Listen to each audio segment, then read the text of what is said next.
Hello, everyone. Here to present studies 21 through 30 of my exploratory works.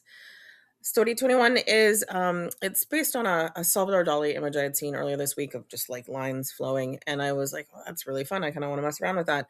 And I was okay with it until I was like, I'm going to use it as a ground and do my self portrait on top of it, and I think that made it a little bit more solid of a piece. This is one of my favorites from this week, and I have it's a mixture. So like it's a ground of acrylic mixed with pastel ground on canvas, and then oil pastels on top. And I think the canvas added a roughness because I've worked with pastel ground and before on paper, and it's never, I don't know. I used to really hate the brush strokes of it.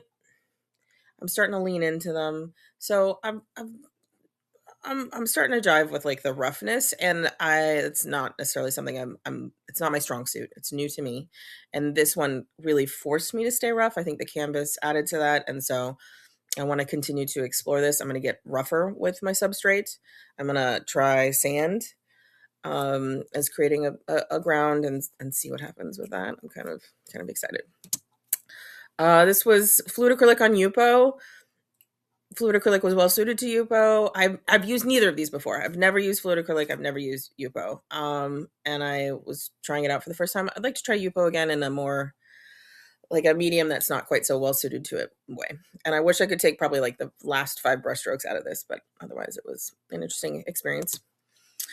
So this one I've um if you look at the top left, I had done like the wash through. I was trying for light colors and I kind of wiped them off.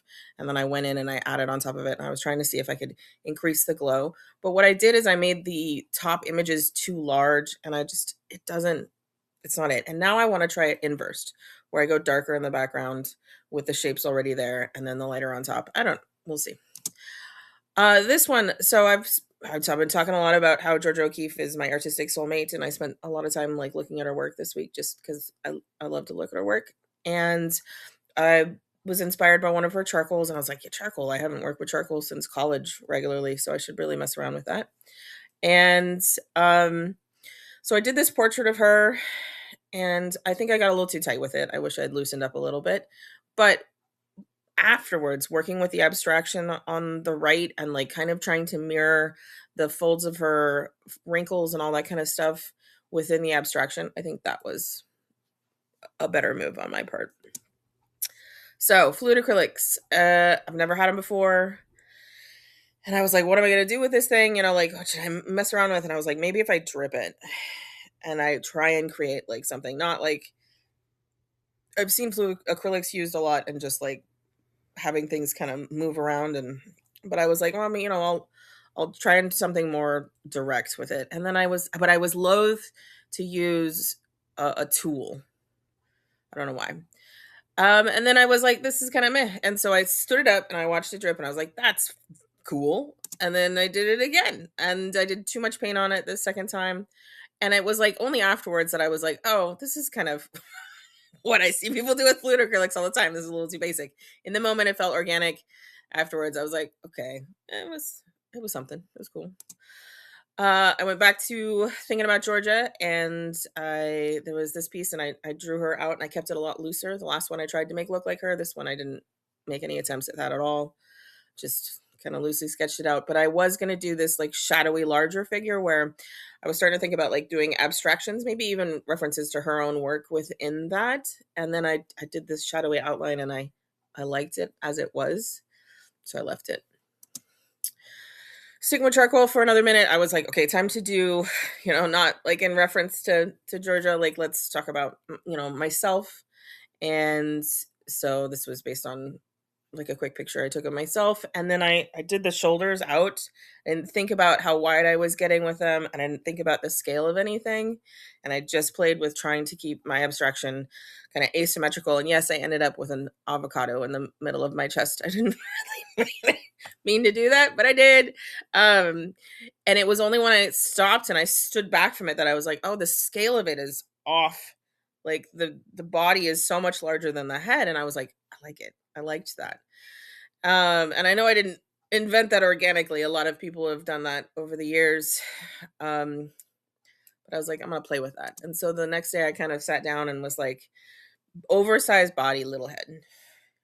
And I wasn't trying to do like a minuscule head, like I didn't want it to feel that weird, but I just wanted it to feel smaller. And I feel like I owe a shout out to Liz about just like the freedom.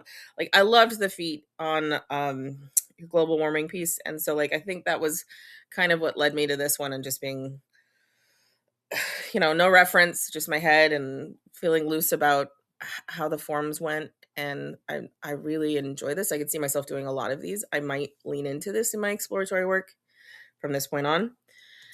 And then finally, I hope you all give me a pass for just submitting sketches as opposed to anything finalized or worked here, because it's really conceptual based.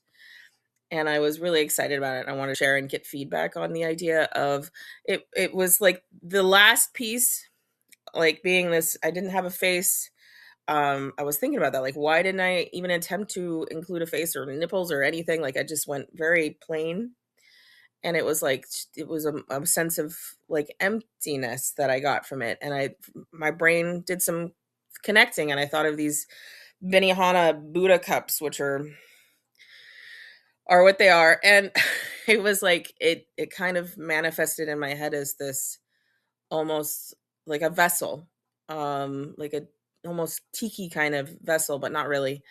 And I would make them oversized because I don't want them. I don't want these to be functional per se. But like bigger, and by bigger I don't mean like, I just mean like bigger than a normal cup. And I would like hand build the straws kind of thing, and essentially make that form into something that's meant to be a vessel. And for me, I kind of connected with the idea about women being seen as empty. That's why I did the one through the eye on the right, as just like kind of a sense of degradation and a violent moment, if anything. And then like a hole in the chest or a giant hole in the back, or it was a little violent. So yeah, if if I go forward with it, I actually have a fair amount of experience with ceramics. I, I might attempt this. I just wanted to know what you thought. Is it too cliche? Should I go for it? Anyway, thank you all.